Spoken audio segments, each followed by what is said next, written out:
সকালের breakfast ready হয়ে আছে আর আজকে মানে ব্রেকফাস্টটা জাস্ট অসাধারণ। পাস্তা। তুমি তো এক স্পুন খেয়েওছো। হ্যাঁ অসাধারণ লাগলো তো খেতে, মানে আর লোভ সামলাতে না পেরে খেয়ে ফেললাম তোমার ভিডিও করার আগেই।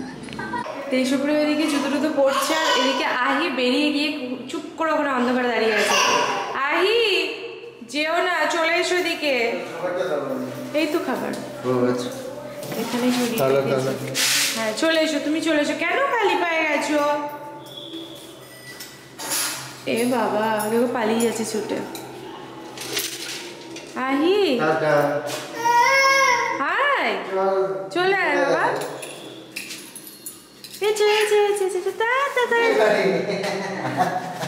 পালাচ্ছে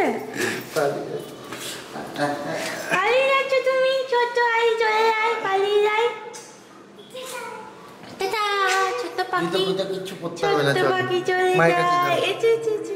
আমার ছোট্ট পাখি দেরি হয়ে যাচ্ছে। ডান।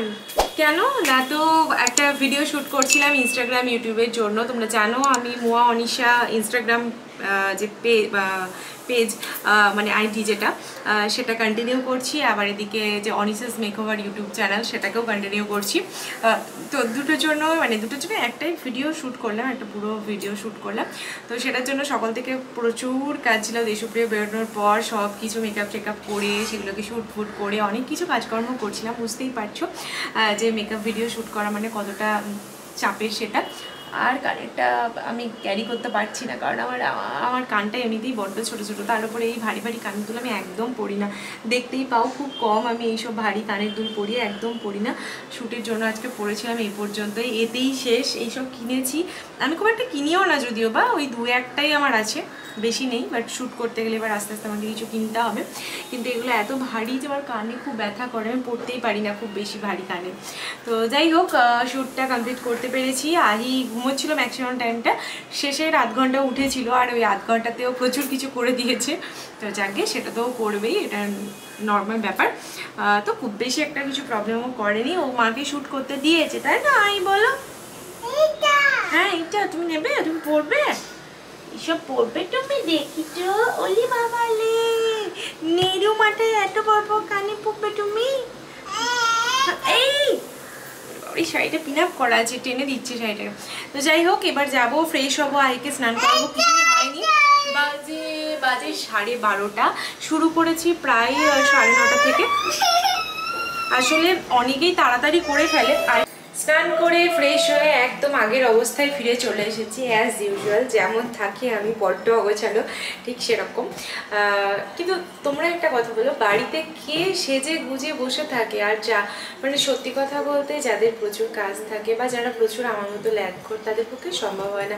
আর যারা সত্যি সাজগোজকে ভীষণ রকম ভালোবাসে, মানে ভালোই বাসে তারা সাজতে, তারা করতে পারে। তাদের মানে সত্যি যে কাজটা খুব ভালোবাসে সেটা খুব মন দিয়ে করে। তো যারা সাজতে পরিপাটিও থাকতে পছন্দ করে, বাট আমি একদমই এরকম না। আমি বাড়িতে থাকলে তো দেখতেই পাও, তোমাদের আর আলাদা করে কি বলবো, মানে ভীষণই আলুথালুভাবে থাকি, যেটাও বোধহয় থাকা উচিত নয়। আমাকে আমার মা বলে, দেশপ্রিয় বলে, কি সবসময় এরকম? আমি তো ছেঁড়া নাইটি পরেও বসে থাকি মাঝে মাঝে গরমের সময়। তো কি আর করা যাবে, এরকমই আমি। তো চলো একবার কি রান্না করেছি আজকে একবার দেখিয়ে দিই ঝট করে। আর এই ঘরটা যেই খুলে আমি এসেছি, এমনি পিছনে আহি ছুটে চলে এসেছি, ঢুকে পড়বে এই ঘরে। তো আজকে রান্না হয়েছে সেটা হচ্ছে ডিম দিয়ে আলু দিয়ে ঝোল। আর হচ্ছে এতটা আমার নয়, এটা রাত্রিতেও খাওয়ার জন্য আমি বানিয়ে রেখেছি। আর এটা হচ্ছে সবজি টবজি দিয়ে একটা ডাল, যেটা আমাদেরও হবে, আহিরও হবে, লঙ্কা টঙ্কা দেওয়া ছাড়া। আহির জন্য একটা ডিম সেদ্ধ করে রেখেছি একটু আগে, যেটা খোসা টোসা এখনো ছাড়াইনি। আর হচ্ছে আহি পায়ে পড়লো কিন্তু তুই আমার পায়ে ফেললি এটা। আর এদিকে হচ্ছে কাঁকরোল ভাজা, যেটা আমার অনেক প্রিয়। আর হচ্ছে এখানে ভাত আছে, ভাতে একটা ভেন্ডি সেদ্ধ করে রাখা আছে, যেটা আহিকে দেবো সেদ্ধ। গল্প সব রান্না রেডি, এবার শুধু পেটে দিলেই হয়। আর প্রচন্ড খিদেও পেয়েছে। আজকে তো 4 সেপ্টেম্বর, তো আজকে তো জানোই আজকে দিনটা কি, আজকে আবার রাত্রি দখল 2.0। তো আমরা ভেবেছি আজকে যাবো, অন্যান্য দিন তো ঠিকমতো যেতে পারিনি, একদিনও সত্যি কথা বলতে যেতে পারিনি। ওই কিছুক্ষণের জন্য শিয়ালদা স্টেশনে যেদিন আমরা বাড়ি ফিরছিলাম সেদিন তো প্রথম দিন ছিল 14ই আগস্ট। তো সেদিন আমি কিছুক্ষণ দাঁড়িয়েছিলাম, মানে কিছুক্ষণ ছিলাম ওখানে, তো যেতেই পারিনি তাছাড়া। তো ওর জন্য আজকে ভেবেছি আমরা যাবো। দেশপ্রিয় বারবার বলে গেছে যে তুমি সমস্ত কিছু যেন মানে এমন করে নাও যাতে রাত্রেবেলা আমরা যেতে পারি, সময় টাইম মতো যেতে পারি ওখানে। তো ওর জন্য যাবো বলে আরও রান্নাবান্নাগুলো সব করে রেখেছি, কারণ আহির খাবারটা তো আমার দরকার। আমরা অন্য হয়তো যে কিছু একটা খেয়ে নিতে পারবো, কিন্তু আহির খাবারটা তো আমি কোনোভাবেই মানে অন্য কিছুকে খাওয়াতে পারবো না। তো ওর জন্য ডালগুলো একটু করা থাকলে না, একটু ভাত বা একটু কিছু বানিয়ে নিলেই ওকে ওটা দিয়ে খাইয়ে দিতে পারবো। প্রেশারে সিটি দিয়ে ভাতটা বানিয়ে নিলে ওকে ডাল একটা ডিম সিদ্ধ করে দিলেও খেয়ে নেবে। সবজি টবজি দিয়ে যেহেতু ডালটা করা আছে তো ওর জন্য অসুবিধা নেই। তো ওর জন্য আরও খাবার দাবারগুলো বানিয়ে রেখেছি। তো চলো এখন আমরা খাওয়া দাওয়া করি। সব কিছুই তো করতে হবে, জীবন তো আর থেমে থাকে না, জীবনে সব কিছুই চালাতে হয়, কিন্তু প্রতিবাদটাও থেমে থাকবে না, সেটাও চলতে থাকবে।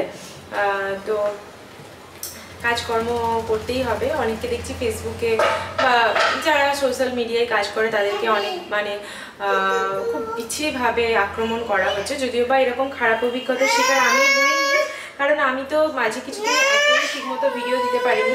বাট যারা ওই সময়টাকে কাটিয়ে উঠেও ভিডিও দিয়েছে তাদেরকে অনেকেই একটু বাজে মন্তব্য করেছে, কিন্তু হ্যাঁ তারা হয়তো এমন ভেবেই করেছে, তারা হয়তো একটা ভেবে করেছে। বাট কি বলতো, মানে কাজকর্ম তো থামিয়ে দিলে চলে না, কাজকর্ম তো করতে হয়। যারা অফিস যায়, যারা টিউশন পড়ায়, যারা আঁকা শেখায়, যারা ব্যবসা করে, কোনো কিছুই বন্ধ নেই, তেমনি এটাই যারা সোশ্যাল মিডিয়ায় কাজ করে তাদের জন্য তো মানে এটা একটা কাজ। তারা এখান থেকে অনেকের এটাও যে এখান থেকেই ইনকাম হয়, তো সেটা বন্ধ করে দিলে সবার পক্ষে সম্ভব নয় সেটা। তো প্লিজ যারা পোস্ট করছে তাদেরকেও মানে আমার মনে হয় কিছু না বলাই ভালো। আর এই হেসে ছবি দিও না, এই দিও না, তা দিও না, কেন? সব কিছুই চলবে সমান মতো, হ্যাঁ, তবে অবশ্যই পরিস্থিতি অনুযায়ী সবটা করা উচিত। এখন খাওয়াই, পরে কথা হবে। দুপুরের পর আর ভিডিও বানাইনি, অনেক কিছু কাজকর্ম ছিল সেগুলো কমপ্লিট করছিলাম। এখন বাজে রাত্রি 9টা। আমরা যাচ্ছি যেখানে আজকের আমাদের রাত্রি দখল আছে সেখানে, মানে ট্রাফিক মোড় যাচ্ছি আমরা। আর আমরা বেরোচ্ছি, ব্যাস এটাই, এর বেশি আর কী বা বলার থাকতে পারে। এখন দেশপ্রিয় অফিস থেকে এসে গেছে অনেকক্ষণ, আর আমরা এখন বেরোচ্ছি। ওখানে গিয়ে আর আলাদা করে হয়তো ভিডিও কিছু বানাবো না, কারণ ওখানে ভিডিও বানানোর মতো, ব্লগ বানাতে যাওয়ার মতো কোনো ইচ্ছে নেই। বাট হ্যাঁ যাচ্ছি সেটাই হয়তো বললাম। যদি মন চাই তাহলে হয়তো কত মানুষ ওখানে এসেছে, কত মানুষের আজ কান্না ওখানে প্রকাশ পাচ্ছে, সেটা হয়তো একটু দেখাতে পারি তোমাদের সাথে। বাট এর বেশি আর কিছু দেখাতে পারবো না, কারণ এটা ভিডিও করার দিন নয়।